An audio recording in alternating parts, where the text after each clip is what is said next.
தமிழ்நாட்டுல மட்டும்தான் விபூதி அபிஷேகம். நடராஜருக்கு எத்தனை விதமான அண்டாவா பால், தயிர், இளநீர் எல்லாம் இருந்தாலும் கூட முதல்ல அவர் திருநீர்ல படுகிற அபிஷேகம் எது தெரியுமா?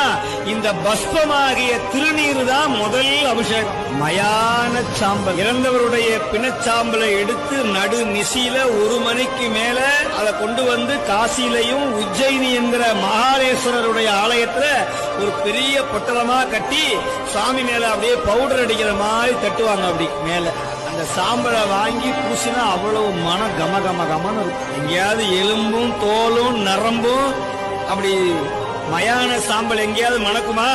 அங்க வாங்கி பூசி பாருங்க. ஏன் தெரியுமா? பெருமான் மேல பட்டு வர்றதுனால அந்த மயான சாம்பல் திருநீராக மாறிய அற்புதம் சைவ சமயத்துல இருக்கு. வாங்கி பூசி பாருங்க. எத்தனை துன்பம் வந்தாலும், எவ்வளவு கண் திருஷ்டி, பிள்ளி, சூனியம், பேய், பசாசு, அடல், பாம்பு, பூதம், பயம் இது வந்தாலும் ஒரு சிட்டிகை எடுத்து ஆளவாயான் பெருமானுடைய பஞ்சாயத்துல சொல்லி பூசினீங்கன்னா உங்களுக்கு பக்கத்திலேயே வீரபத்திரரும் காலபேரரும் துணையா நிற்பாங்க.